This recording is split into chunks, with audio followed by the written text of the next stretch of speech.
Hi friends, welcome to Sham Institute and welcome to Sham Institute Daily Current Affairs. So July 31st, 2025 ఉన్నటువంటి current affairs మనం discuss చేద్దాం. So July 31st, 2025లో ఉన్నటువంటి current affairs headline చూద్దామండి. So మొదటి అంశం, మొదటి current affair headline NISER లేదా నిసార్ అంటాం. నైసర్ ఉపగ్రహం విజయవంతం కావడం జరిగింది. జంటగా తొలి విజయం అని చెప్పేసి ఒక అంశం ఉందండి. అంటే జంటగా అంటే భారత్ మరియు అమెరికా దేశాలు, భారతదేశ ఇస్రో అండ్ అమెరికా దేశ నాసాలు సంయుక్తంగా అభివృద్ధి చేసిన నైసర్ ఉపగ్రహం విజయవంతం అనే ప్రధానమైన అంశం ఉంది. దాంతోపాటుగా రష్యాలో 8.8 భూకంప తీవ్రత కారణంగా సునామీని ప్రకటించడం జరిగింది. చాలా దేశాలు మరి వణికించిన సునామీ అని చెప్పేసి ఒక ప్రధానమైన వార్త ఉందన్నమాట. దానిపైన చూద్దాం. అండ్ నెక్స్ట్ వచ్చేసి ఐక్యరాజ్యసమితి భద్రతా మండలి తన నివేదికలో పహల్గామ్ దాడి అంశాన్ని చేర్చడం జరిగింది. పహల్గామ్ దాడి అంశాన్ని చేర్చడం ద్వారా మరి ఐక్యరాజ్యసమితిలో దీనిపైన చర్చించబోతున్నారు అనమాట. ఇక నెక్స్ట్ వచ్చేసి రష్యాతో వాణిజ్య సంబంధాల కారణంగా భారత్పై 25% సుంకాలని ప్రకటించడం జరిగింది అమెరికా అధ్యక్షుడు డొనాల్డ్ ట్రంప్. దానిపైన అంశం చూద్దామండి. అండ్ నెక్స్ట్ వచ్చేసి సశస్త్ర సీమాబల్ మరి సెంట్రల్ ఆర్మ్డ్ పోలీస్ ఫోర్స్ అయినటువంటి సశస్త్ర సీమాబల్కి నూతన డైరెక్టర్ జనరల్గా సంజయ్ సింఘాల్ నియమితులు కావడం జరిగింది. ఎప్పటి నుండి ఈ నియామకం అమల్లోకి వస్తుంది, ఆ నేపథ్యాన్ని కూడా చూద్దామండి. వీటితో పాటుగా మరిన్ని ఒక ప్రాంతీయ, జాతీయ, అంతర్జాతీయ అంశాలతో పాటుగా ముఖ్యమైన తేదీలు కూడా ఉన్నాయండి ఒకటి దానిపైన. దాంతోపాటుగా మనకి ఇక్కడ స్పోర్ట్స్ అప్డేట్ని కూడా మనం డిస్కస్ చేద్దామండి. మరికొన్ని సైన్స్ అండ్ టెక్నికల్ అప్డేట్స్ కూడా ఉన్నాయి. మరి ఇలా మొదటి అంశానికి వెళ్దాం. మరి వణికించిన సునామీ, రష్యాలో 8.8 తీవ్రతతో భూకంపం అని చెప్పేసి ఒక ప్రధానమైన వార్త, ప్రధానమైన కరెంట్ అఫైర్ ఉంది. నిన్ననే అనగా జూలై యాక్చువల్గా ఈ సంబంధించినటువంటి భూకంపం అనేది మనకి జూలై 29 రాత్రి వచ్చింది. జూలై 29, 2025న రష్యాలో సంభవించింది. మనకు తెలిసేసరికి జూలై 30 అయిందనమాట. మరి జూలై 30, 2025 వరకు వచ్చింది. అంటే ఈ సంబంధించినటువంటి అంటే జూలై 29 అర్ధరాత్రి వచ్చేసరికి వెంటనే మళ్ళీ జూలై 30 వరకు అన్ని దేశాలు కూడా ఏదైతే ఈ భూకంప తీవ్రత కారణంగా ఏమైందంటే సునామీ కూడా సంభవించిన నేపథ్యం ఉంది. ఇంకా కొన్ని దేశాలు కూడా సునామీ వస్తుందని చెప్పేసి సునామీ హెచ్చరికలు కూడా చేయడం జరిగిందనమాట. ఇలాంటి నేపథ్యంలో వణికించిన సునామీ అని చెప్పేసి ఉందన్నమాట. అంటే ఇక్కడ రష్యాలో ఇది వచ్చింది. రష్యాలోని ఏ ప్రాంతంలో వచ్చిందంటే ఇక్కడ చూడొచ్చు మన రష్యాలో ఒక ఏదంటే ఇది కమర్ష్కా అనే టీవీలో వచ్చిందండి. కమర్ష్కా అనే ఒక ద్వీపకల్పంలో ఈ సంబంధించినటువంటి ఇది భూకంప కేంద్రం అన్నమాట. భూకంప కేంద్రం వచ్చేసి రష్యాలో ఎక్కడండి, రష్యాలోని మరి ఒక తూర్పు తీర ప్రాంతంలో రష్యాలోని మరి ఈస్టర్న్ కోస్ట్లో ఈ సంబంధించినటువంటి ద్వీపకల్ప భూమిలో ఏదైతే ఇది కమర్ష్కా ప్రాంతంలో భూకంప కేంద్రం అనేది ఉందన్నమాట.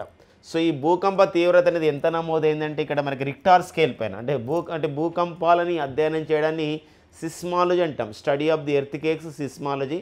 ఈ భూకంప లేఖిని అంటాం. భూకంప లేఖిని అనేది ఏంటంటే ఇక్కడ భూకంపాలు ఎంత వచ్చిందని చెప్తుంది భూకంప లేఖిని. దానిపైన రిక్టార్ స్కేల్ అని చెప్పేసి అంటుంది. ఆ రిక్టార్ స్కేల్ పైన ఎంత నమోదైందని చెప్పేసి అంటే 8.8గా నమోదు కావడం జరిగింది భూకంప తీవ్రత. భూకంపం అనేది తూర్పు తీర ప్రాంతంలో రష్యాలో సంబంధించింది. రష్యాలోని తూర్పు తీర ప్రాంతంలో భూకంప కేంద్రం ఈ కమర్ష్కా ద్వీపకల్పంలో ఎంత లోతున నమోదైంది భూకంప కేంద్రం అంటే 20.7 కిలోమీటర్స్ లోపల ఈ భూకంప కేంద్రం అనేది ఉంది. అంత లోతున వచ్చినటువంటి భూకంపం 8.8 తీవ్రతగా నమోదు కావడం జరిగిందనమాట. దీంతో మనకి జపాన్, అమెరికాలోని ఈ యొక్క సంబంధించినటువంటి ఏవైతే ఈ భూకంప సునామీ వచ్చిన సందర్భం, భూకంపం రావడం ద్వారా ఆ సునామీ సంభవించిన నేపథ్యంలో అలలు ఎగిసిపడ్డాయి. జపాన్లో అయితే ఒక 60 సెంటీమీటర్ల వరకు కూడా లేచి అలలు ఎగిసిపడ్డాయని చెప్పేసి అందుకోసమే జపాన్, అమెరికా దేశంలో కూడా ఏం చేశారంటే ఇక్కడ ఒక సునామీ హెచ్చరికలు, సునామీ వార్నింగ్స్ అనేది ఇవ్వడం జరిగిందనమాట. ఆ సైరన్ మోగించడం జరిగింది. దాంతోపాటుగా మనం చూసినట్టయితే ఫిలిప్పైన్స్, మెక్సికో, న్యూజిలాండ్ దేశంలో కూడా సునామీ వార్నింగ్స్ ఇచ్చారు, సునామీ హెచ్చరికలు ఇచ్చారు. అయితే తదనంతరం ఏంటంటే సునామీ వచ్చే అవకాశం లేదని చెప్పేసి దాన్ని ఉపసంహరించుకోవడం జరిగిందనమాట. ఇది ఒక నేపథ్యం. అంతేకాకుండా మరొక విషయం గమనించినట్లయితే ఇక్కడ జపాన్లో ఉన్నటువంటి ఫుకుషిమా అణువిద్యుత్ కేంద్రం ఉంది. సునామీ వచ్చే అవకాశం ఉంటే మళ్ళీ ఇక్కడ ఇబ్బంది అవుతుందని చెప్పేసి అక్కడ ఉన్న సిబ్బందిని అంతా కూడా వేరే ప్రాంతానికి కూడా తరలించడం జరిగింది. గతంలో 2011 సంవత్సరంలో ఈ యొక్క జపాన్ కేంద్రంగా అప్పుడు ఈ సునామీ వచ్చినప్పుడు ఫుకుషిమా అణువిద్యుత్ కేంద్రం చాలా కూడా డ్యామేజ్ అయిన నేపథ్యం అనమాట. అలాంటి చర్య జపాన్ తీసుకోవడం జరిగింది. సో భారతదేశానికి మాత్రం ఎలాంటి సునామీ ముప్పు లేదు ఈ సంఘటన ద్వారా అని చెప్పేసి హైదరాబాద్ కేంద్రంగా పనిచేస్తున్నటువంటి ఇక్కడ Indian national centre for the ocean information services వాళ్ళు సో చెప్పడం జరిగిందనమాట. సో ఇది హైదరాబాద్ కేంద్రంగా పనిచేస్తున్నటువంటి ఒక వాతావరణ సంబంధించిన విషయాలపైన సునామీ పర్టికులర్గా సునామీ విషయాలపైన ఏర్పాటు చేసినటువంటి సంస్థ, అధ్యయనం చేయడానికి ఏర్పాటు చేసిన సంస్థ మరి INCOIS, Indian national centre for the ocean information services అని చెప్పేసి అంటామండి. ఇన్కాయిస్ అంటే Indian national centre for ocean information services అని చెప్పేసి అంటామండి. దాన్ని సర్వీసెస్ అని చెప్పేసి అంటాం. ఇది హైదరాబాద్లో ఉందన్నమాట. ఇక నెక్స్ట్ వచ్చేసి చిలీ, క్యూబాల్ దేశాలకు కూడా సునామీ హెచ్చరికలు ఆ దేశం వాళ్ళు జారీ చేసుకోవడం జరిగిందనమాట. ఎందుకు ఇదంతా ఇన్ఫర్మేషన్ అంటే ఒకసారి జూలై 29, జూలై 30, 2025లో రష్యాలో వచ్చినటువంటి భూకంపం, పర్టికులర్గా జూలై 29 అర్ధరాత్రి వచ్చింది. సో ఆ క్రమంలో ఎన్ని దేశాలు సునామీ హెచ్చరికలను జారీ చేశాయి అనే ప్రధానమైన వార్త కోసం రావచ్చు. లేకపోతే జూలై చివరి వారం 2025లో వచ్చినటువంటి ఒక భూకంప తీవ్రత అనేది ఎంతగా నమోదైంది రిక్టార్ స్కేల్ పైన భూకంప లేఖనిలో అని చెప్పేసి అంటే 8.8%గా నమోదైంది. అలా కాకుండా ఈ భూకంపం అనేది రష్యాలో వచ్చినటువంటి భూకంపం జూలై చివరి వారంలో సో ఏ ద్వీపకల్ప కేంద్రంగా భూకంప కేంద్రం అనేది ఉంది అని చెప్పేసి అన్నప్పుడు కమర్చ్కా అండి. ఇది కమర్చ్కా అనే ప్రాంతంలో ఉందండి, కమర్చ్కా అనే ప్రాంతంలో. ఓకేనండి. సో ఆ పాయింట్స్ మనం చూసుకోవాల్సిన అవసరం ఉంటుందన్నమాట. మరొకమైన వార్త మనకి న్యూస్లో ఇచ్చాడు. సో ఏంటంటే ఇక్కడ భూకంపాల కేంద్రం పసిఫిక్ రింగ్ ఆఫ్ ఫైర్ అని చెప్పేసి ఇచ్చారు. అంటే వచ్చిన మొత్తం భూకంపాల్లో 90% కూడా ఈ ప్రాంతంలో వస్తున్నాయని చెప్పేసి ఇవ్వడం జరిగిందనమాట. ఇది ఒక ప్రధానమైన వార్త మనకి ఉందన్నమాట. అంతేకాకుండా ఈ పసిఫిక్ రింగ్ ఆఫ్ ఫైర్ అంటే ఇక్కడ సంబంధించినటువంటి రష్యా తూర్పు ప్రాంతంలో బుధవారం సంభవించినటువంటి భూకంపం సునామీ వచ్చి, బుధవారం అంటే ఎప్పుడండి మనకి సో బుధవారం సంభవించినటువంటి భూకంపం సునామీతో వచ్చి సముద్రాలలో 4 మీటర్ల ఎత్తు వరకు ఎగిసిపడ్డాయి అని చెప్పేసి అన్నాడు. సో ఇలాంటి క్రమంలో 1952 తర్వాత ఈ ప్రాంతంలో వచ్చిన అతిపెద్ద భూకంపం ఇదే కావడం గమనార్హం. సో అందుకోసమే ఇక్కడ చాలా ఇది ప్రాంతాన్ని మొత్తం కూడా ఏమంటారంటే పసిఫిక్ రింగ్ ఆఫ్ ఫైర్గా పిలుస్తున్న నేపథ్యం అనమాట. ఆ విషయాన్ని మనం గమనించుకోవాల్సినటువంటి అవసరం ఉంటుందన్నమాట. ఓకేనండి. సో 70% అగ్నిపర్వతాలు కూడా ఇక్కడే ఉన్నాయని చెప్పేసి అన్నారనమాట. ఒక్కోసారి అడుగుతారు పసిఫిక్ రింగ్ ఆఫ్ ఫైర్ దేనికి ఎట్లా ఏంటంటే భూకంపాలు ఎక్కువగా వస్తున్న విషయాన్ని మనం ఇక్కడ ఇవ్వడం జరిగిందనమాట. ఓకేనండి. నెక్స్ట్ చూద్దాం. సో భారత్పై 25% సుంకాలు విధిస్తున్నట్లు సో అమెరికా అధ్యక్షుడు డొనాల్డ్ ట్రంప్ ప్రకటించడం జరిగింది. సో మనకు గమనించాల్సిన విషయం ఉంది, ఒక అంతర్జాతీయ అంశంగా చూసుకోవాలి. ఇవి ఏంటి అని చెప్పేసి అంటే ఇక్కడ సో భారతదేశం అండ్ చైనా దేశాలు సో రష్యాతో సో వాణిజ్యాన్ని ఎక్కువగా చేసుకుంటున్నాయి. అంతేకాకుండా రష్యా నుండి ముడి చమురుని, క్రూడ్ ఆయిల్ అని చెప్పేసి అంటామండి, ముడి చమురు. సో ముడి చమురుని ఎక్కువగా కొనుగోలు చేసుకుంటున్నాయి. అలాంటి నేపథ్యంలో సో మరి రష్యా ఉక్రెయిన్ యుద్ధంలో ప్రపంచమంతా రష్యాని ఏకాకి చేసింది. కానీ సో అంటే అమెరికా అధ్యక్షుడు డొనాల్డ్ ట్రంప్ చెప్పిన మాటలు కానివ్వండి, సో వివిధ సంబంధించినటువంటి అంతర్జాతీయ ఒప్పందాల మేరకి సో రష్యాతో బిజినెస్ చేయడం లేదు. బట్ ఈ ముడి చమురుని, రష్యా నుండి ముడి చమురుని సో భారత్ మరియు చైనా దేశాలు ఎక్కువగా కొనుగోలు చేసుకుంటున్నాయి. అలాంటి క్రమంలో సో మరి భారత్కి పైన 25% ఎక్కువ సుంకాలు మేము విధిస్తున్నాము అని చెప్పేసి చెప్పడం జరిగిందనమాట. సో అదొక నేపథ్యం అండి. అంతేకాకుండా యాక్చువల్గా జనవరి 20, 2025న సో డొనాల్డ్ ట్రంప్ అమెరికాకి 47వ అధ్యక్షుడు అయిన తర్వాత చాలా దేశాలపైన కొన్ని సుంకాలు విధించడం జరిగింది, ట్యాక్సెస్ విధించడం జరిగింది. ఇలాంటి నేపథ్యంలో భారత్ మరి అమెరికా దేశాలు నిర్ణయించి అయిందంటే ఈ సంబంధించినటువంటి ఒక స్వేచ్ఛా వాణిజ్య ఒప్పందాన్ని, ఒక వాణిజ్య సహకార ఒప్పందాన్ని, ఒక కోఆపరేషన్ ఈ సంబంధించినటువంటి ట్రేడ్ అగ్రిమెంట్ చేసుకోవాలని చెప్పేసి ఇప్పటివరకు సో 5 దశలలో సంబంధించినటువంటి నెగోషియేషన్ అంటే చర్చలు జరిగాయి. కానీ ఒక కొలిక్కి రాలేదు. చివరిగా మళ్ళీ ఇప్పుడు ఆగస్టు 25, 2025 చర్చలు జరగబోతున్నాయి అనమాట. ఈ ద్వైపాక్షిక సంబంధాలు దేనిపైన ఈ యొక్క బైలేటరల్ రిలేషన్స్ అంటే ట్రేడ్ పైన అనమాట. ఆ నేపథ్యంలోనే సో మరి ఒక సుంకాలు విధించడం అనేది అనూహ్య పరిణామంగా మనం చెప్పుకోవచ్చు అనమాట. సో ఆగస్టు 1, 2025 నుండి ఈ 25% సుంకాలు అమల్లోకి వస్తాయి. సో దేనిపైన ప్రభావం ఉంటుంది? యాక్చువల్గా భారతదేశం అమెరికా మధ్య ఎంత వాణిజ్యం నిర్వహిస్తున్నాయి ప్రతి సంవత్సరం అంటే $30 బిలియన్ అండి. $30 బిలియన్ వాణిజ్యం అనేది నిర్వహిస్తున్నారు. ఇది అంటే $30 బిలియన్ వాణిజ్యం పైన దీని ప్రభావం పడుతుందన్నమాట. దేని ప్రభావము? ఈ యొక్క అమెరికా మన పైన ఈ యొక్క అదనపు అడిషనల్ ట్యాక్సెస్ ఒక 25% విధించడం అనేది $30 మిలియన్ ప్రభావం మన పడుతుందన్నమాట. పర్టికులర్గా జ్యువెలరీ పైన మనం ఏంటంటే ఎక్కువగా అమెరికాకు ఎక్కువగా ఎగుమతి చేసే వస్తువులపైన ఈ యొక్క సుంకం అనేది విధిస్తున్న నేపథ్యం ఉంటుంది. కాబట్టి అంటే రత్నాభరణాలు అంటే jewellery, electronics, smart phone and food and processing ఇండస్ట్రీస్లో ఆహార ఉత్పత్తులు పంపిస్తున్నాం. ఉక్కు, అల్యూమినియం, వాహన విడిభాగాలు, రొయ్యలు అండ్ జౌళి రంగం పైన కూడా దీని ప్రభావం పడబోతుందని చెప్పేసి విశ్లేషకులు భావిస్తున్నారు అనమాట. ఇది మనకి భారత్ పైన 25% సుంకాలు ఈ ట్యాక్సెస్ని ఎప్పుడు అమల్లోకి వస్తున్నాయి, అడిషనల్ ట్యాక్సెస్, ఇలాంటి నేపథ్యం ఎంత ప్రభావం ఉంటుంది, ఏ వస్తువులపైన ప్రభావం ఉంటుందని చెప్పేసి ఇది ఒక అంశంగా చూసుకోవాలండి, ఒక అంతర్జాతీయ అంశంగా. ఇక నెక్స్ట్ వచ్చేసి మనకి ఐక్యరాజ్యసమితి భద్రతా మండలిలో వచ్చిన ఒక నివేదిక అండి.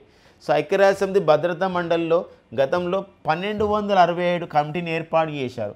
ఈ 1267 శాంక్షన్ కమిటీ అని చెప్పేసి అంటాం. ఈ కమిటీ ఏంటంటే ఏదైతే ఉగ్రవాదులు ఉంటారో, ఉగ్రవాద సంస్థలు ఉంటాయో, ఆ ఉగ్రవాద సంస్థలకి ఎలాంటి ఫండింగ్ ఇవ్వకుండా చేయాలి అనే ప్రధానమైన ఉద్దేశం అన్నమాట.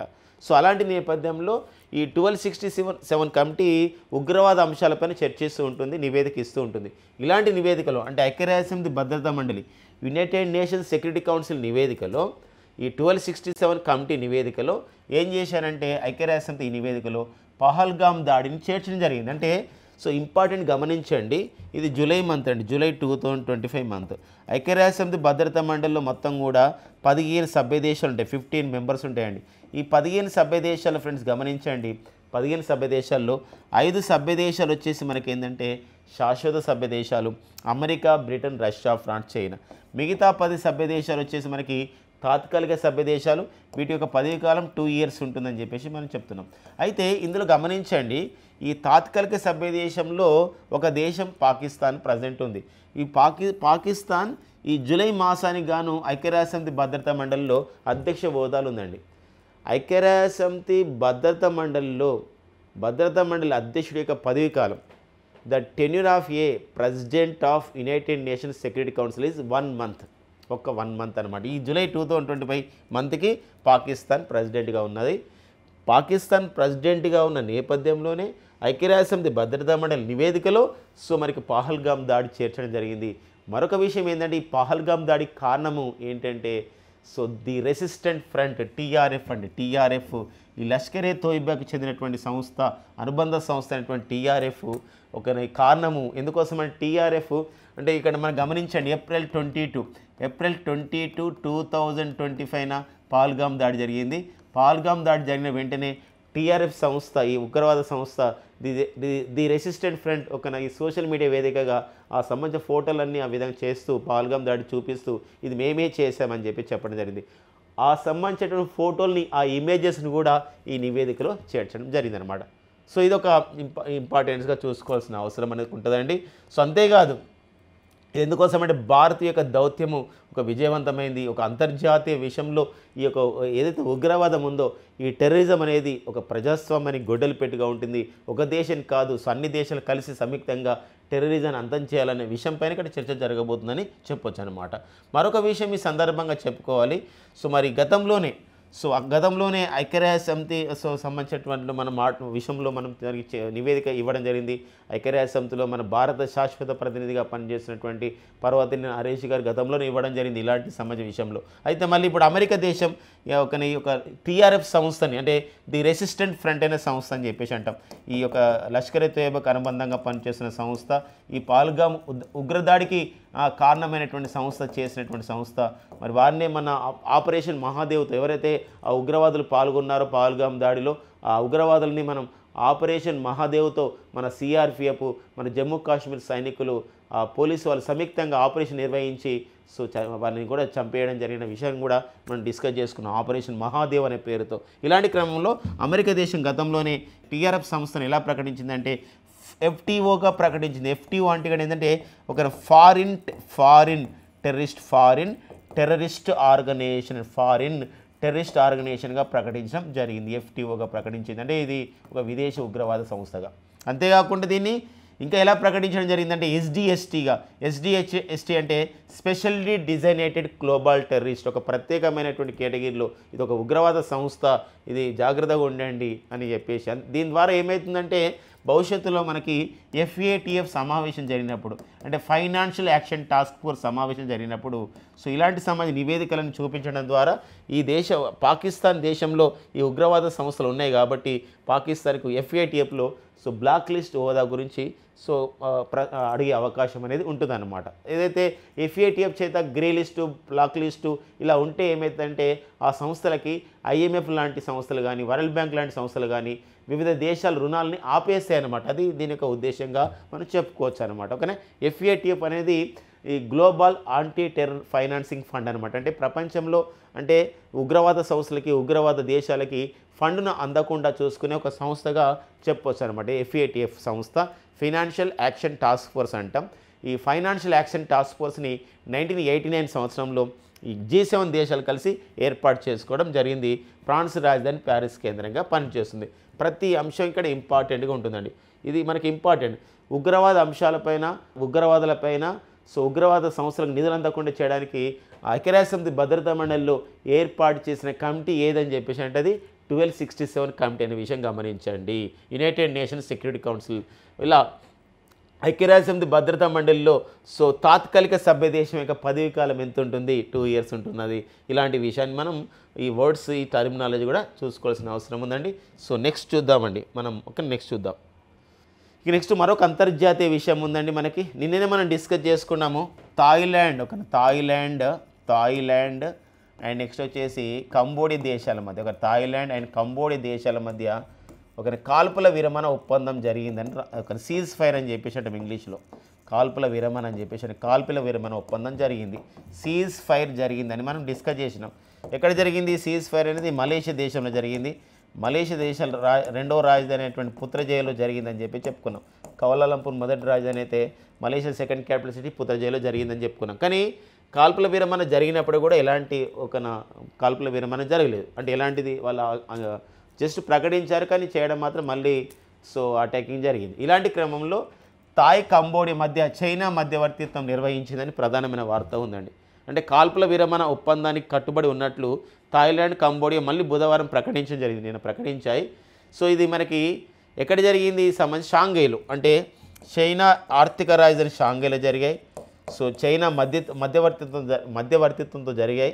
ఈ క్రమంలో చైనా ఉపపనంత అయినటువంటి సన్ విడాంగ్తో ఈ విషయాన్ని ప్రకటించడం జరిగింది. ఈ క్రమంలో థాయిలాండ్, కంబోడియా దేశాల ప్రతినిధులు కూడా పాల్గొనడం జరిగిందనమాట. మరి ఇది నిజమైన కాల్పుల విరమణకు దారితీస్తుందా లేదా అని చెప్పేసి మనం సో చూద్దామండి. సో ఎగ్జామినేషన్లో మాత్రంలో గుర్తుపెట్టుకోవాలి. థాయిలాండ్, కంబోడియా దేశాల మధ్య మొదటిసారిగా కాల్పుల విరమణ ఒప్పందము ఎక్కడ జరిగిందంటే మలేషియాలో.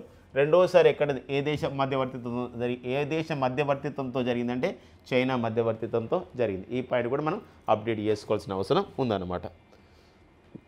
ఈ నెక్స్ట్ వచ్చేసి మనకు సంస్కృతి, ఇండియన్ హెరిటేజ్ కల్చర్లో భాగంగా భారతదేశ సంస్కృతి, సాంప్రదాయాలు, ఈ ఒక చారిత్రక అంశాల నేపథ్యంలో మరొక అంశం మనకు ఉందండి. ఏంటి అంటే ఇది సో 127 ఏళ్ళ తర్వాత భారత్కి బుద్ధుడి అవశేషాలు వచ్చాయండి. అంటే గౌతమ బుద్ధుడి అవశేషాలు. అంటే 1898లో ఉత్తరప్రదేశ్లో భారత్ నేపాల్ సరిహద్దులో పిపరహవా అనే ఒక ప్రాంతంలో ఒక బౌద్ధ స్తూపాన్ని వెలికి తీస్తున్నారు. బౌద్ధ స్తూపంలో తవ్వకాలు జరిపారు. ఆ తవ్వకంలో బుద్ధుడి యొక్క అవశేషాలు దొరికాయండి. బుద్ధుడి యొక్క అస్థికలు ఇవన్నీ దొరికాయన్నమాట. అయితే తదనంతరం ఏం చేసినట్టు వాటిని సయామ్కి అప్పగించారు. సయామ్ అనే ప్రాంతం ఏంటంటే థాయిలాండ్ దేశానికి చెప్పారు. అయితే ఇది ఒకసారి వేలంపాటకు వచ్చిన ఒక సందర్భంలో ఈ వేలంపాటకు వచ్చినప్పుడు ఏం చేసిరంటే మళ్ళీ మన భారత్కు తీసుకురావడం జరిగింది. ఈ విషయాన్ని మనకి సో భారత ప్రభుత్వం ప్రకటించింది. ఇప్పుడు ప్రజెంట్ మరి 127 years తర్వాత వచ్చినటువంటి భారత్కు వచ్చిన బుద్ధుడి అవశేషాలు అనేది కోల్కతాలోని ఇండియన్ మ్యూజియంలో భద్రపరచడం జరిగింది. ఇక్కడే మనకు బౌద్ధ భిక్షువులు ఉన్నారు.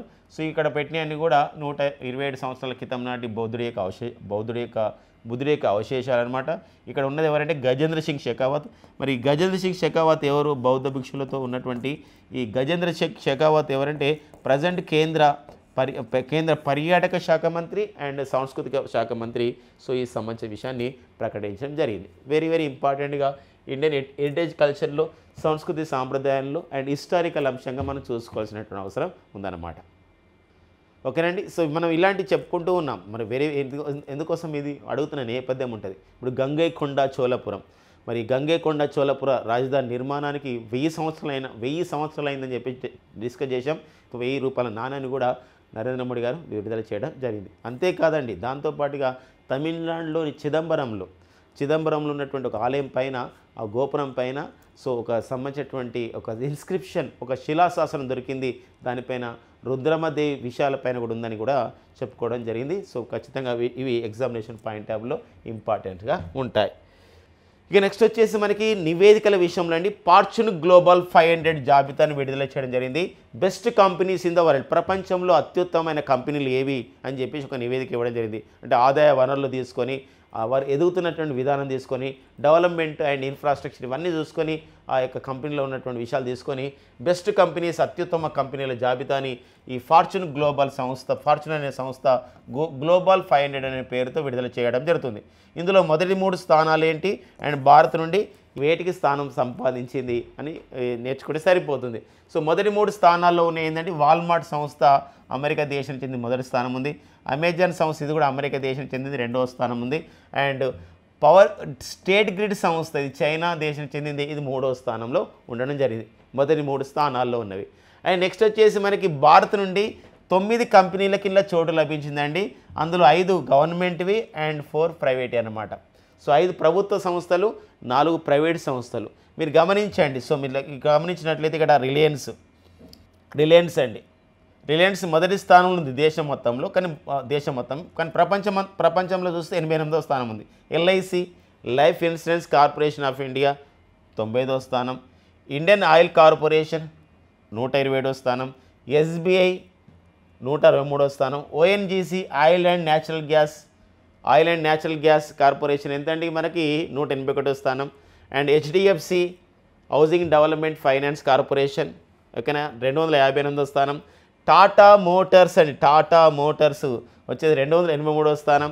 అండ్ బీపీసీఎల్ సంస్థ 285వ స్థానం. అండ్ ఐసిఐసిఐ వచ్చేసి 464 అని చెప్పేసి చెప్పొచ్చు. ఇలా 9 కంపెనీలు. ఇందులో 5 ప్రభుత్వం అన్నాడు. 5 ప్రభుత్వం అంటే LIC and IOC and next వచ్చి ఎస్బీఐ అండి. అండ్ నెక్స్ట్ వచ్చేసి మనం చూసినట్లయితే ఓఎన్జీసీ అండ్ నెక్స్ట్ వచ్చేసి మనం చూసినట్లయితే బీపీసీఎల్. ఇవన్నీ కూడా ఏంటంటే ప్రభుత్వ రంగంలో ఉన్నవి. ఇవి 5 అన్నమాట. ఇవి 5. అండ్ ప్రైవేట్ రంగంలో ఉన్నాయి ఇక్కడ చెప్పొచ్చు. ఇది రిలయన్స్ ఒకటి, తర్వాత నెక్స్ట్ వచ్చేసి మనం చూసినట్లయితే హెచ్డిఎఫ్సి, టాటా మోటార్సు, ఓకేనా, Tata motors and ICICI. So ఇవన్నీ కూడా మనకి ఏంటంటే 4 ప్రైవేట్ సంస్థలు, 5 ప్రభుత్వ సంస్థలకి ఇలా రావడం జరిగిందనమాట. సో ఇది మనకి వెరీ వెరీ ఇంపార్టెంట్గా ఉంటుందండి. సో మొత్తం చాలా నివేదికలు చాలా వాటిపైన ఇచ్చాడు. బట్ ఎగ్జామినేషన్ పాయింట్ ఆఫ్ వ్యూలో సో మన మొదటి 3 స్థానాల్లో ఏమున్నాయి అండ్ భారతదేశం చెందిన సంస్థలు ఏవి, అందులో విశ్లేషణ ఏంది అంటే 5 ప్రభుత్వం 4 ప్రైవేట్, అవి అందులో ప్రభుత్వం ఏమున్నాయి అండ్ ప్రైవేట్ ఏమున్నాయి, ఇవి నేర్చుకుంటే సరిపోతుందండి. ఓకేనా. నెక్స్ట్ చూద్దాం. సోఫీ రిపోర్ట్ అని నివేదికల విషయంలో సోఫీ రిపోర్ట్ అంటాం. సోఫీ అంటే ఏంటంటే state of the food nutrition in the world అండి. State of the food nutrition in the world. So ఏంటి అని చెప్పేసి అంటే సోఫీ నివేదిక ప్రపంచంలో వివిధ దేశాల్లో ఆకలితో అలమటించే వాళ్ళు ఎలా ఉన్నారు, ఆహార భద్రత ఎలా ఉంది, పోషణ విలువలు ఎలా ఉన్నాయి వరల్డ్ వైడ్ మొత్తం. అంటే దీన్ని అంగర్ అంటాం. Hunger, food security and nutrition worldwide అని చెప్పేసి అంటారు. సో అది గుర్తుపెట్టుకోండి. ఎందుకోసం అంటే సో మన సంబంధించినటువంటి మన షా మినిస్టర్ యూట్యూబ్ ఛానల్లో కరెంట్ అఫైర్ చూసే వాళ్ళందరూ కూడా కొందరు ఇంగ్లీష్లో కూడా చెప్పండి, ఇంగ్లీష్ సంబంధించిన పాయింట్స్ అంటే ఇలా మనకు కొన్ని ఇంగ్లీష్ కూడా యాడ్ చేయడం జరుగుతుంది అనమాట. ఇది అందరికీ ఉపయోగపడుతుంది, తెలుగు అండ్ ఇంగ్లీష్ మీడియం వాళ్ళకి కూడా. సో ఇలాంటి క్రమంలో సో మరి hunger, food security and nutrition worldwide అంటే ఇక్కడ ఆకలి అండ్ ఆహార భద్రత అండ్ పోషణ విషయంలో ప్రపంచం మొత్తం కూడా అధ్యయనం చేయడం జరిగింది ఈ సోఫీ రిపోర్ట్ పేరుతో. ఈ రిపోర్ట్ని ఎవరు తయారు చేశాయి అంటే Food and Agriculture Organization, International Food and Agriculture Development and United Nations International Children Emergency Fund UNICEF and World Food Programme and World Health Organization. గమనించండి, ప్రతి సంస్థ ఇక్కడ ఇంపార్టెంట్ అండి. ఎన్ని సంస్థలు అండి? 5 సంస్థలు కలిసి, 5 ఇంటర్నేషనల్ ఆర్గనైజేషన్స్ కలిసి, 5 సంస్థలు, 5 ఇంటర్నేషనల్ ఆర్గనైజేషన్స్ అన్ని మొత్తం కలిసి ఈ నివేదికని తయారు చేయడం జరిగింది. ఈ నివేదికలో యొక్క మొత్తం సారాంశం ఏంటంటే ప్రపంచంలో 8.2% జనాభా సో ఆకలితో అలమటిస్తుంది, ఫుడ్ సెక్యూరిటీ లేకుండా ఉంటుంది, న్యూట్రిషన్స్ దొరకకుండా ఉంటుంది అని చెప్పడం. అంటే సుమారుగా 720 మిలియన్ పీపుల్స్ వరల్డ్ వైడ్ మొత్తం కూడా ప్రపంచవ్యాప్తంగా సో ఇలా హంగర్తో ఉన్నారు అని చెప్పేసి ఈ రిపోర్ట్ యొక్క సారాంశం అనమాట. సో ఇది మెయిన్ అంశం అండి సోఫీ రిపోర్టు.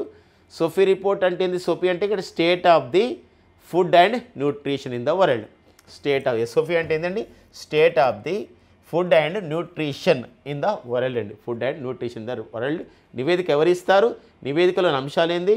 నివేదిక అనేది ఏ అంశం ఆధారంగా తయారు చేస్తారు? నివేదికలోని ప్రధానమైన అంశాన్ని మనం డిస్కస్ చేసుకోవడం జరిగింది. ఓకేనా, నెక్స్ట్ చూద్దాం. ఎస్ఎస్బి అండి, సశస్త్ర సీమా బల్ అంటాం. ఓకేనండి. ఇనీషియల్గా ఎస్ఎస్బి అనేది 1963లో ఏర్పాటు చేసినప్పుడు స్పెషల్ సర్వీసెస్ బ్యూరో అని పిలిచేవారు. తదనంతరం దీన్ని ఏం చేశారంటే సశస్త్ర సీమా బల్గా పేరు మార్చారండి. సశస్త్ర సీమా బల్ అని చెప్పేసి అంటారు. సశస్త్ర సీమా బల్ అంటారండి, సశస్త్ర సీమా బల్. దీని ప్రధానమైన ఉద్దేశం ఏంటంటే మనకి ఏంది దీని ఉద్దేశం అంటే ఇక్కడ నేపాల్ అండ్ భూటాన్ బార్డర్స్ని అంటే భారత్తో ఉన్నటువంటి నేపాల్ అండ్ భూటాన్ బార్డర్స్ని ప్రొటెక్ట్ చేస్తుంది, ఒక సెక్యూరిటీ అరేంజ్మెంట్ చేస్తుంది. మరి ఇది సిఐపిఎఫ్లో ఒక భాగం. సిఐపిఎఫ్ అంటే ఏంటంటే ఇక్కడ వాట్ ఈజ్ సిఐపిఎఫ్ అంటే సెంట్రల్ ఆర్మ్డ్ పోలీస్ ఫోర్సెస్ అండి. సెంట్రల్ ఆర్మ్డ్ పోలీస్ ఫోర్సెస్ అని చెప్పేసి అంటామండి. పోలీస్ ఫోర్సెస్ సాయుధ బలగాలు అనమాట ఇవన్నీ కూడా. ఇది ఏ శాఖ పరిధిలోకి వస్తాయి? ఎస్ఎస్బి కానివ్వండి, బిఎస్ఎఫ్ కానివ్వండి, సిఆర్పిఎఫ్ కానివ్వండి, దేనిలో భాగంగా వస్తాయి అని చెప్పేసి అంటే ఇవన్నీ కూడా ministry of the home affairs, కేంద్ర హోంశాఖ పరిధిలోని అంశం. మరి ఎస్ఎస్బి 1963లో ఏర్పాటు చేయబడిన సంస్థ. మరి దీనికి ప్రజెంట్ అయితే అమృత్ మోహన్ ప్రసాద్ అనేవారు ఎస్ఎస్బికి డైరెక్టర్ జనరల్గా పనిచేస్తున్నారు. వచ్చే నెల ఆగస్టు 31న వీళ్ళు పదవి విరమణ చేస్తున్నారు. దానికన్నా ముందే ఒక 1 మంత్ ముందే ఏం చేశారంటే వీరు పదవి విరమణ చేస్తున్నారు కాబట్టి సెప్టెంబర్ 1 నుండి 2025 నుండి మళ్ళీ డిసెంబర్ 31, 2028 వరకు కూడా ఎస్ఎస్బికి డైరెక్టర్ జనరల్గా ఎవరు ఉండబోతున్నారని చెప్పడం జరిగిందంటే సంజయ్ సింఘాల్ అండి. ఎవరండి? సంజయ్ సింఘాల్ ఉండబోతున్నారని చెప్పడం జరిగిందనమాట. Sanjay Singhal very very important ఈ పాయింట్. ఎవరు ముందస్తుగా నియామకం జరిగింది కాబట్టి మరింతగా మనం చూసుకోవాల్సిన అవసరం ఉంది. మనం బీఎస్ఎఫ్ ఉందనుకోండి, ఇప్పుడు డైరెక్టర్ జనరల్ అడుగుతున్నారు. బీఎస్ఎఫ్ ఎవరండి? దల్జిత్ సింగ్ చౌదరి. ఎవరండి? BSF director general. Present BSF director general ఎవరండి? దల్జిత్ సింగ్ చౌదరి అని మనం డిస్కస్ చేసుకోవడం జరిగింది గతంలోనే. మరి మన సిఆర్పిఎఫ్ సెంట్రల్ రిజర్వ్ పోలీస్ ఫోర్స్కి డైరెక్టర్ జనరల్ ఎవరు అని చెప్పేసి అంటే జ్ఞానేంద్ర ప్రతాప్ సింగ్ అండి. ఏంటండి? జ్ఞానేంద్ర ప్రతాప్ సింగ్ అండి. జ్ఞానేంద్ర ప్రతాప్ సింగ్. ఇలా కొన్ని వాటిని మనం డిస్కస్ చేసుకోవాల్సిన అవసరం ఉందన్నమాట. ఓకేనండి. ఇప్పుడు మనకి సెప్టెంబర్ 1, 2025 నుండి ఎవరు ఉండబోతున్నారు ఎస్ఎస్బికి డైరెక్టర్ జనరల్గా అంటే సంజయ్ సింఘాల్. ఓకేనా. ప్రజెంట్ అయితే ఎవరు? అమృత్ మోహన్ ప్రసాద్. వీరు ఎప్పుడు రిటైర్మెంట్ కాబోతున్నారు? ఆగస్టు 31, 2025 రిటైర్మెంట్ కాబోతున్నారు. తదనంతరం ఎవరు వస్తారండి? సంజయ్ సింఘాల్. కేంద్ర ప్రభుత్వం అఫీషియల్ నోట్ అనేది విడుదల చేయడం జరిగిందనమాట. నియామకాల విషయంలో ఈ పాయింట్ ఇంపార్టెంట్.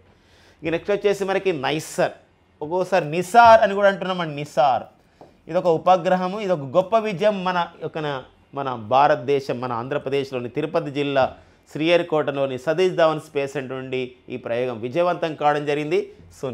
నిన్న జూలై 30, 2025 నిసార్ ప్రయోగం. నిసార్ అంటే ఏంటి? ఇక్కడ NASA ISRO synthetic aperture radar అని చెప్పేసి అంటామండి. సింథటిక్ అపార్చర్ రాడార్ ఒక భూ వాతావరణాన్ని మొత్తం కూడా అధ్యయనం చేసే ఒక గొప్ప శాటిలైట్ కాబోతుంది. దీని ఒక 5 సంవత్సరాల పాటు పనిచేయబోతుంది. ఈ పరీక్ష విజయవంతం కావడం జరిగింది. జంటగా తొలి విజయం. జంటగా అంటే ఇక్కడ ఏంటంటే నాసా అండ్ ఇస్రో కలిసి ఆ విధంగా చేసినటువంటి తొలి ప్రయోగం అన్నమాట. ఇస్రో గతంలో అమెరికా దేశం చెందినటువంటి ఎన్నో ఉపగ్రహాలు పంపించింది మన సతీష్ ధావన్ స్పేస్ సెంటర్ నుండి. కానీ ఫస్ట్ టైం అనమాట నాసా ఇస్రో వాళ్ళు కలిసి అభివృద్ధి చేసినటువంటి ఒక ఉపగ్రహం నైసర్ ఉపగ్రహం. మరి ఈ నైసర్ని GSLV F-16 ద్వారా చేయడం జరిగింది. సతీష్ ధావన్ స్పేస్ సెంటర్ మన ఆంధ్రప్రదేశ్లోని తిరుపతి జిల్లా శ్రీహరికోటలోని సతీష్ ధావన్ స్పేస్ సెంటర్లోని 2nd లాంచ్ ప్యాడ్ రెండవ ప్రయోగ వేదిక. వెరీ వెరీ ఇంపార్టెంట్ నేను చెప్పిన విషయం మీరు గమనించండి. సెకండ్ లాంచ్ ప్యాడ్ అండి, చాలా చాలా ఇంపార్టెంట్. ఒక్కోసారి ఈ పాయింట్ కూడా మెన్షన్ చేస్తున్నాడు. ఎన్నవ ఉపగ్రహ ప్రయోగ వేదిక నుండి అభివృద్ధి దీన్ని లాంచ్ చేయడం జరిగింది, అంటే రెండవ ప్రయోగ వేదిక నుండి లాంచ్ చేయడం జరిగింది. మరి ఈ శాటిలైట్ యొక్క బరువు ఎంత అంటే 2393 కిలోగ్రాములు అండి. ఇది సన్ సింక్రనస్ ఆర్బిటల్ అంటారు. సో దాన్ని మనం చూడండి, ఇక్కడ జియో సింక్రనస్ ట్రాన్స్ఫర్ ఆర్బిట్ అని చెప్పేసి అంటాం. ఇది సన్ సింక్రనస్ పోలార్ ఆర్బిట్ అని చెప్పేసి అంటాం, SSPO. ఈ ఆర్బిట్లో 747 కిలోమీటర్ల పైన వృత్తాకార కక్షలో దీన్ని మరి దాన్ని అందులో ప్రవేశపెట్టడం జరిగింది GSLV F-16 ద్వారా. మనం ఆల్రెడీ డిస్కస్ చేసినాం కదా, ఈ నైసర్ ఉపగ్రహం యొక్క జీవితకాలం వచ్చేసి 5 years ఉంటుంది. సో ఇది మరి ఒక దీనిలో విషయం గమనించినట్లయితే ఇక్కడ డ్యూయల్ ఫ్రీక్వెన్స్ రాడార్ సిస్టమ్, ఇందులో డ్యూయల్ ఫ్రీక్వెన్స్ రాడార్ సిస్టమ్ ఇందులో మనకు ఉంటుంది. డ్యూయల్ ఫ్రీక్వెన్స్ రాడార్ సిస్టమ్ దీన్ని మనం ఏమంటామంటే స్వీప్ సార్ టెక్నాలజీ అని చెప్పేసి అంటామండి. స్వీప్ సార్ టెక్నాలజీ అని చెప్పేసి అంటాం. మీరు ఈ స్వీప్ సార్ టెక్నాలజీ అంటే ఏంటంటే, సార్ అంటే సింథటిక్ అపార్చర్ రాడార్ టెక్నాలజీ అంటాం. ఇందులో మనకి ఏంటంటే 2 రాడార్ సిస్టమ్, అంటే L బ్యాండ్ రాడార్ ఉంటుంది, S బ్యాండ్ రాడార్ ఉంటుంది. L బ్యాండ్ రాడార్ని ఎవరు అభివృద్ధి చేశారంటే నాసా వాళ్ళు అభివృద్ధి చేశారు. S బ్యాండ్ రాడార్ని ఎవరు అభివృద్ధి చేశారంటే ఇస్రో వాళ్ళు అభివృద్ధి చేయడం జరిగింది. ఇదొక విషయం అండి. దాంతోపాటుగా మెష్ రిఫ్లెక్టర్ ఉంటుందండి. ఈ మెష్ రిఫ్లెక్టర్ అనేది చూసినట్లయితే మరి గమనించినట్లయితే 12 meters ఉంటుంది, 12 మీటర్లు. ఇది ఒక బ్యాడ్మింటన్ కోర్టుతో సమానంగా ఓపెన్ అవుతుంది అనమాట. ఇది సమాచారం, ఇది రాడార్స్కి అనుసంధానంగా పనిచేస్తూ మొత్తం కూడా భూమి ఎర్త్ పైన ఉన్నటువంటి సమాచారాన్ని మొత్తం కూడా వాతావరణ సమాచారం, పంటల సమాచారం అంతా కూడా ఇవ్వబోతున్నటువంటి విషయం అండి. Very very important. మరి ఒక సంబంధించినటువంటిది. మరి ఈ విషయాన్ని ఇది సక్సెస్ అయిందని చెప్పేసి మరి ISRO chairman doctor V Narayana గారు అండ్ నాసా ప్రతినిధి అయినటువంటి సెయింట్ జర్మన్ గారు అధికారికంగా ప్రకటించడం జరిగింది.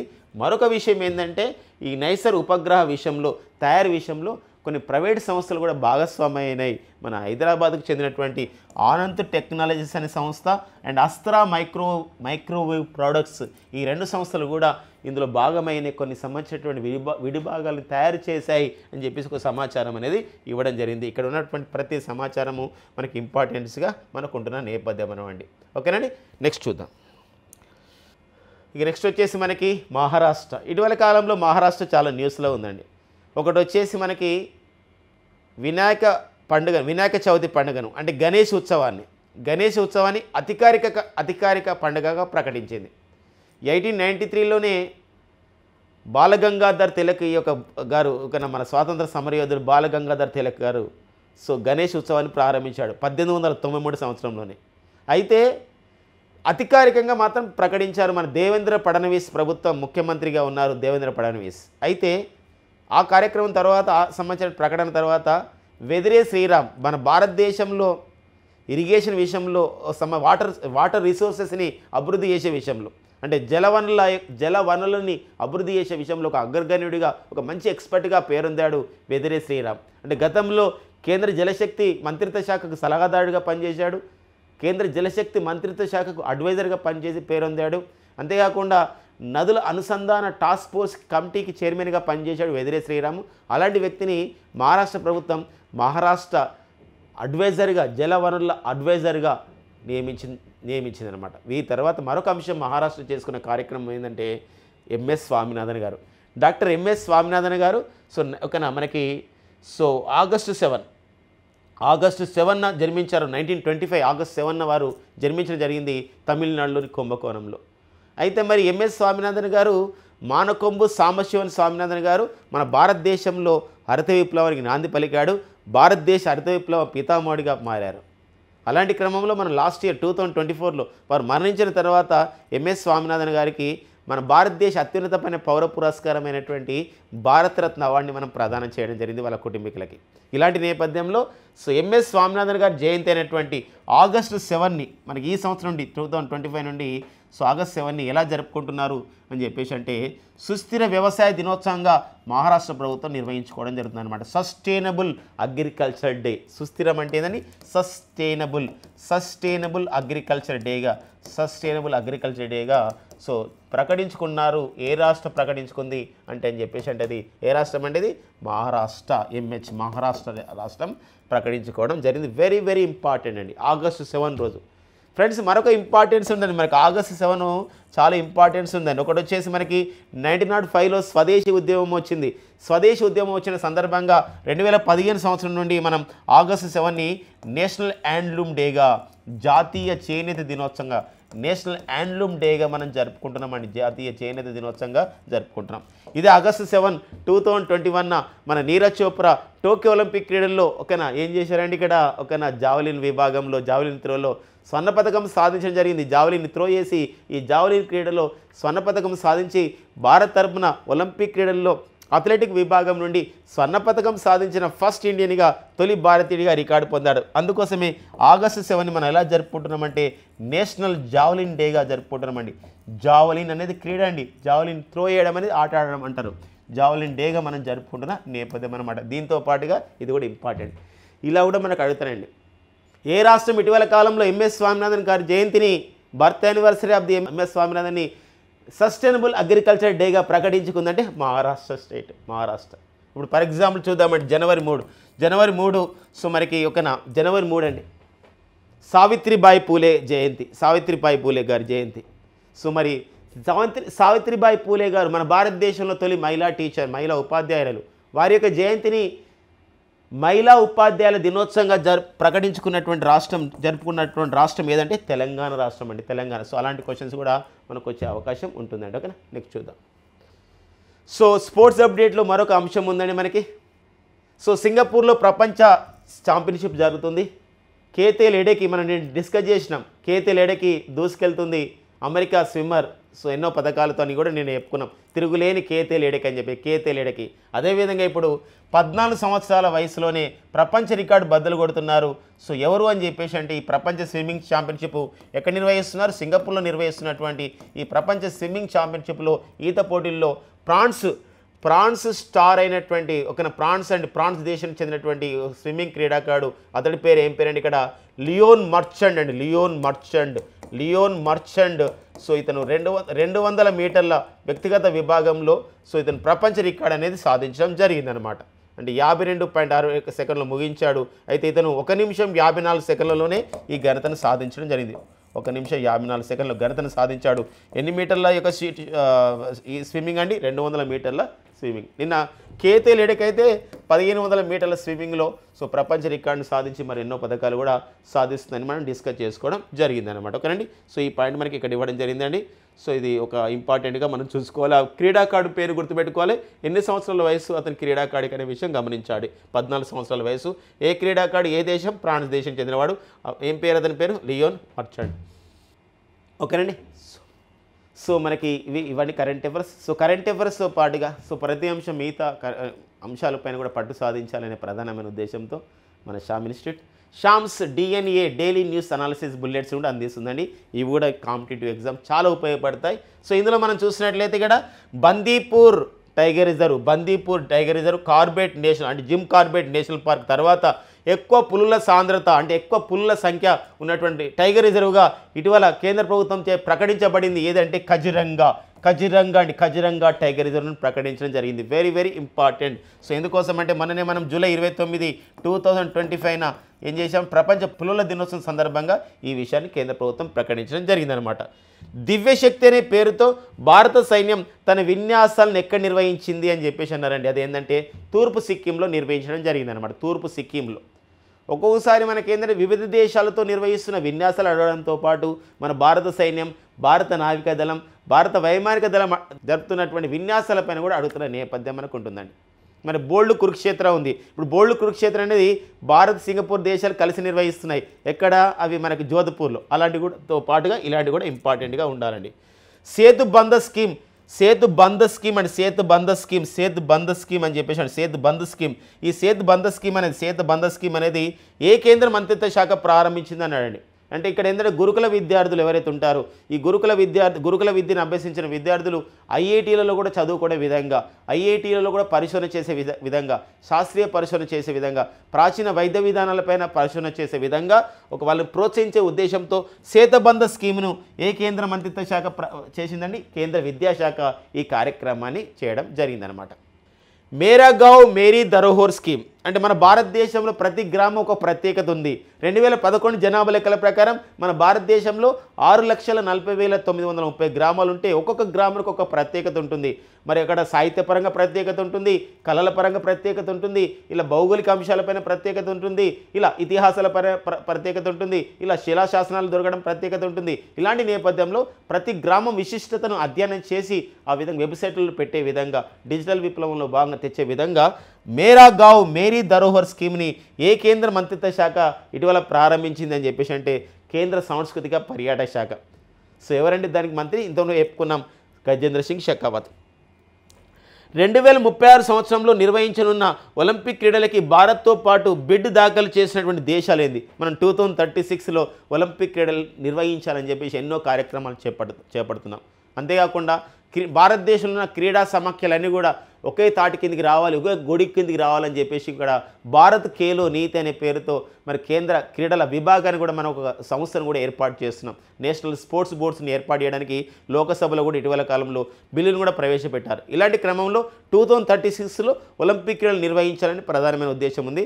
దీనిపైన చర్చ జరుగుతూ ఉంది. అంతర్జాతీయ ఒలింపిక్ సంఘం త్వరలోనే ఏ దేశం నిర్వహిస్తుందో ప్రకటించబోతుంది. దానిపైన రివ్యూ చేస్తూ ఉన్నారు అంతర్జాతీయ ఒలింపిక్ సంఘం. ఈ క్రమంలో భారత్తో పాటు ఏ దేశాలు 2036 సంవత్సరంలో ఒలింపిక్ క్రీడలు నిర్వహించడానికి బిడ్ను వేశాయి అని చెప్పేసి అంటే ఇక్కడ ఖతర్ దేశం వేసాయండి భారత్తో పాటు, తుర్కీ దేశం, ఇండోనేషియా, హంగేరీ, జర్మనీ. అంటే చూడండి ఒకసారి. సో 6 దేశాలు బిడ్డింగ్ వేసాయి. సో మన భారత్కు రావాలని మనం కోరుకుందాం. 2036లో ఒలింపిక్ క్రీడలు నిర్వహించే అవకాశం మనకు రావాలని మనం కోరుకుందామండి. సో ఇది మరి 2036 అండి. 2024లో ఫ్రాన్స్లో జరిగే ఒలింపిక్ క్రీడలు, ఫ్రాన్స్ రాజధాని ప్యారిస్లో, 2028లో అమెరికాలోని లాస్ ఏంజల్స్లో నిర్వహించబోతున్నారు. అండ్ 2032లో మరి ఎక్కడ నిర్వహిస్తున్నారు ఒలింపిక్ క్రీడలు అంటే ఆస్ట్రేలియాలోని బ్రిస్బెన్ నగరంలో నిర్వహిస్తున్నారు. ఇప్పుడు 2036లో మరి ఎక్కడ నిర్వహిస్తారు త్వరలోనే తెలిసే అవకాశం ఉంటుందన్నమాట. సో ఇవ్వండి మనకి మన Sham's DNA daily news analysis bullets అండి.